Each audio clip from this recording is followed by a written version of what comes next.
Hello everyone, নতুন একটি ব্লগে সবাইকে স্বাগতম। আমি মাহিয়া বুশরা, ফ্রান্সের তুলুস শহর থেকে আপনাদের কাছে আমার যে ডেইলি লাইফ আমাদের ফ্রান্সে সেটাই শেয়ার করি। সো আজকে চলে আসলাম সেইটাই শেয়ার করতে।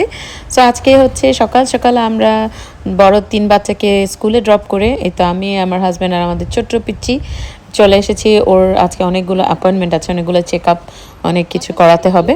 সো সকাল সকালেই বের হয়ে তার একটু মুডটা খারাপ, কারণ অনেক বেশি আর্লি উঠতে হয়েছে। ইউজুয়ালি সে একটু সকালে নাস্তা খাওয়ার পর একটা ন্যাপ নেয়। সো অ্যাপয়েন্টমেন্টে যেতে আর এখন একটু টাইম বাকি আছে, এই ফাঁকে আমি ভাবলাম যে একটু নাস্তা করে নিই আর একটু কফি খাবো। কফি না খেলে তো আসলে সকালবেলাটা ভালোই লাগে না। আর ফরাসিদের কফি আর খোয়াসো তো ব্রেকফাস্ট, তো খোয়াসো এই পাইনি, তো শুধু কফিটাই খাবো।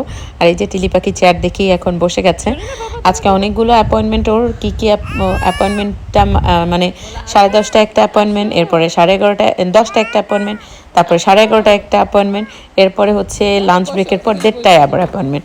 সো ধাপে ধাপে অ্যাপয়েন্টমেন্ট, প্রতিটা অ্যাপয়েন্টমেন্টের মাঝখানে ব্রেক আছে, সেই ব্রেকে আবার আমাদের একটু বাইরে বের হয়ে সময় পাস করতে হবে। সো আজকে কী কী করলাম সব আপনাদের সাথে শেয়ার করব। সো আমার কফি চলে এসেছে। আমি তো ফ্রেঞ্চদের মতন কালো এসপ্রেসো খেতে পারি না, এটা আমার হয় না। আমরা দুষ্টুমি করে বলি এসপ্রেসো যারা খায় তারা হচ্ছে পশ, আর আমরা যারা দুধ কফি খাই তারা হচ্ছে গরিবস।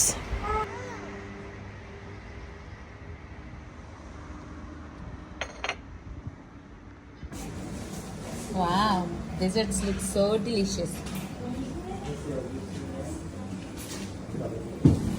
চলো চলো চলো।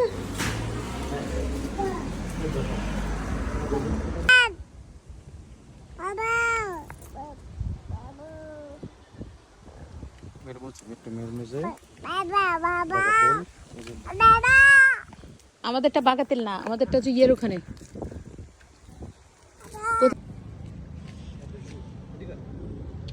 যারা হুইল চেয়ার অ্যাক্সেস মানে হুইল চেয়ারে চলে তাদের জন্য খেলার জায়গা। এই যে দেখেন একটা দোলনা,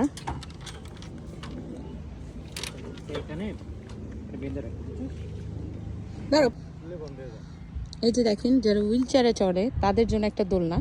এই যে এটা নামানো থাকে, এটার মধ্যে দিয়ে হুইল চেয়ারটা উঠার পরে এটা এরকম লক হয়ে যায়। লক হয়ে গেলে এটা যতক্ষণ নামানো থাকে ততক্ষণ কিন্তু দোলনাটা দুলে না, আর এটা উঠানোর পরে এই দোলনাটা দুলে। ওইটা ধরতে হয় মানে হাত দিয়ে হুইল চেয়ারের হুইলের সাথে। দুটো সিস্টেম আছে। তারপরে এই যে দেখেন এটা দুলে, এটা শুধুমাত্র হুইল চেয়ারদের জন্য লেখা আছে, শুধুমাত্র হুইল চেয়ার অনলি। হুইল চেয়ারে যে বাচ্চারা আছে তারা এটার মধ্যে করে দুলবে। কত ইনক্লুসিভনেস। দুই পাশে দুইটা জিনিস আছে, ধরতে পারবে যেন পড়ে না যায়। 3 বছরের বাচ্চা থেকে যখন নিজে নিজে এটার মধ্যে উঠতে পারবে, এটাতে তারা নিজেরা উঠতে পারবে, নিজেরা যেন খেলতে পারে, তারা যখন নিজেদেরকে কখনো আলাদা না মনে করে। এর জন্য এই ছোট্ট পার্কটা সম্পূর্ণটা হচ্ছে হুইল চেয়ার ইউজারদের জন্য। এই যে দেখেন এখানে আরেকটা জায়গা, এখানে প্রত্যেকটাতে এই যে লেখা আছে 3 থেকে 16 বছরের বাচ্চারা। এই পাশে বসবে নর্মাল মানুষ, আর এই দুই জায়গায় দুইটা হুইল চেয়ার পার্ক করা যায় মুখোমুখি করে। তারপরে যে এখানে তারা খেলবে, গল্প করবে, কথা বলবে, যে দুইটা। তারপরে এই যেরকম ঘুরবে, এই জায়গায় দুইটা হুইল চেয়ার আটকানোর পরে এটা এরকম করে ঘুরবে। মানে আমরা নর্মাল পার্কে নর্মাল বাচ্চাদের জন্য যেই খেলনাগুলো দেখি সেটাকে হুইল চেয়ার দিয়ে করার একটা সিস্টেম।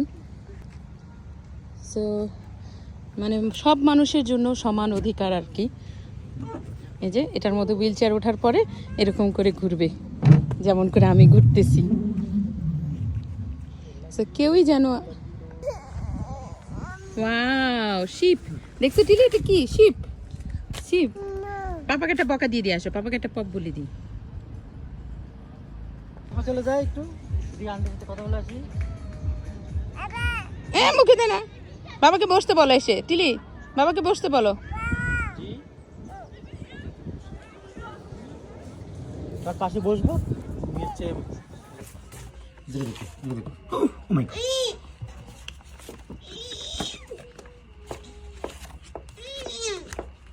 चलिए देखो, oh my God dinosaur, pink pink. Oh my god. هنا التاني كي أولف هنا كي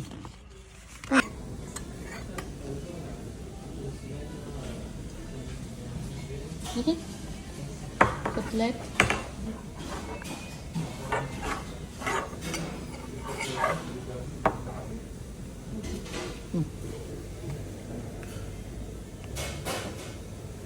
ধরো ধরো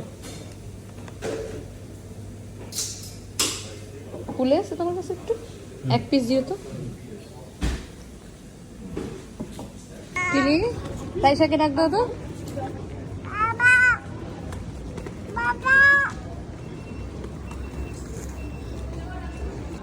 গরম